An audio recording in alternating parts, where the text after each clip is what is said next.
My name is Christian Buhr. I'm a joint PhD student from Linköping University in Sweden and Saarlandes University in Germany, like the first speaker of that session. Today in my talk I'm going to talk about the detection of volatile organic compounds in the very low concentration range. We're talking about low ppb range with gas-sensitive field effect transistors. Just a brief agenda what I'm going to talk about. I want to state why it's important to detect volatile organic compounds, and talk a little bit about the measurement setup, but we have heard about that in the first presentation. And then I will show some results detecting benzene, naphthalene, and formaldehyde as the most interesting representative of VOCs. And in the end, if I have time left, I will also show a result discriminating the different VOCs. All of us spend most of their time indoors. It's 80 to 85% of our time we are indoors, sitting in front of the computer, going to conference like today. Everywhere there's a limited fresh air exchange, and the result of that is the so-called sick building syndrome. So we feel discomfort, we have a headache, we get a dry throat, and so on. So in general, it's difficulties in concentrating, which makes us less efficient. Besides the carbon dioxide, the volatile organic compounds are the main pollutants in the air, especially indoor. And for that we need high sensitive and especially low cost sensors to detect this. If you do some literature research, and especially research institutes in France, but also the World Health Organization, they have collected a lot of data and trying to say which are the most important or the most harmful pollutants. And the group A of the utmost priority contains formaldehyde, benzene, naphthalene, but also particulate matter, but I'm not going to talk about that today. Just a brief background for these compounds. I'm not a chemist at all, but for the formaldehyde, sources are for indoor smoking, cooking, the degassing from furniture, building materials, and textiles. And what happens if you get exposed to a higher concentration of formaldehyde? Sensory irritation, and it also supports the formation of cancer. In Germany, we have a legal limit of 100 ppb. The naphthalene sources are paint and insecticides. Similar things happen when you get exposed to that, but the legal limit is much lower. It's just 4 ppb in Germany. And if you see these dates from 2006 and 2004, you see that these threshold values are also quite old. It's not only up to us to develop sensors to measure these harmful substances, it's also up to the politics and the governments to define these threshold values, and I'm quite sure that one should lower these levels. And finally, the benzene, also building materials, furniture, and outdoors. There's traffic and petrol stations, and in fact there's no safe level of exposure. In any concentration it leads to the formation of cancer. In France they came up with regulations of 0.6 ppb, so 600 parts per trillion is the average, should be the average concentration in public buildings by 2016, and they want to measure that, but they haven't said how to measure it. As we heard in the first talk of this session, when you want to do some tests, some characterization of sensor in these low current concentrations, you have also high requirements on your measurement setup. And that's basically the same setup which we have seen before. We have two permeation ovens for the it's benzene and naphthalene here, and the gas dilution for the formaldehyde. The main advantage of this kind of setup is that we have the same carrier gas in all parts of the gas mixing system, which means we have the same constant level of contamination in our carrier gas, but since it's constant, it has no influence on our sensor response. The sensor which I have used is, as I already mentioned, silicon carbide based.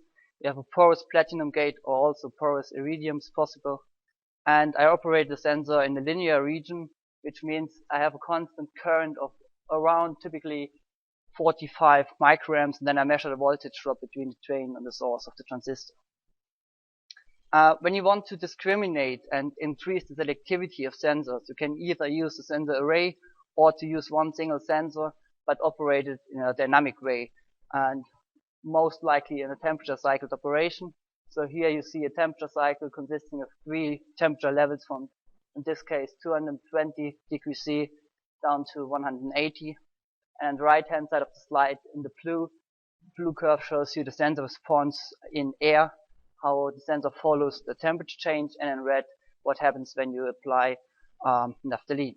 So you see the level is shifted, and if you would zoom in here, you would see that also the shape of the sensor response is a bit shifted. But coming back to the benzene, we have here you can see a quasi-static sensor response. So the first gas exposure is 4.5 ppb, and we have a sensor response of 5-6 millivolts, which is sufficiently high. And unfortunately, we can't see the 0.5 ppb, so we can't reach the level which we should reach in France, for instance. And I would say the detection limit is somewhere here, so 1 ppb is possible with this kind of sensor. For the naphthalene, we have the highest sensitivity with this platinum type field effect transistor, and the black curve shows you the sensitivity and 20% humidity. And for instance, for 2.5 ppb of naphthalene, we still have a sensitivity of 0.6%. And what happens when you change the humidity? That's the blue curve. That is 40% relative humidity. And there is a small shift in the sensitivity. The sensitivity is a little bit lowered, but still the influence is not as high as for metal oxide sensors. And the red curve is naphthalene sensitivity in a constant background of 2 ppm ethanol. We think that ethanol is an interference gas, which we don't want to measure. We want to measure the naphthalene, and the sensitivity is lowered, but still it's detectable. When you want to quantificate the naphthalene, we used also the linear discriminant analysis, which we heard in several other talks today. And here you see the different concentrations, and they are well separated. So quantification of the naphthalene would be possible.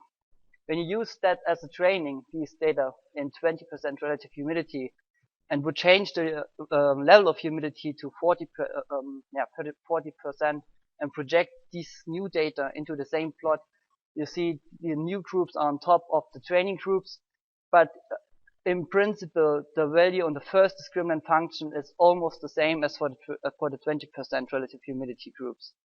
And as you can see, the first discriminant function contains almost 99% of all the information contained in the data. So again, the influence of humidity is quite small here. And if you want to get rid of the humidity at all, you can combine both data sets in your training and do the LDA then. And then have a bit higher scatter of the groups, but still they are separated and would reach 100% validation. Coming to the formaldehyde, the sensitivity is lower, but again, the threshold limit or the legal limit is much higher than for the naphthalene and the benzene. So we have here 200 ppb, and this is the legal limit of 100 ppb. You have a sensor response of 4-5 millivolts, which is sufficiently high. And yeah, again, the humidity has only a small influence. When you want to discriminate different kinds of volatile organic compounds, again, we use the linear discriminant analysis. We have here the group in synthetic air, which means 0 pp, 0 concentration of the test gas.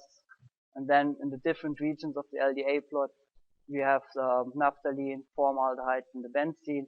And with decreasing concentration, the groups getting closer to the air group, which can be seen as a 0 concentration group. So that is a kind of proof of concept.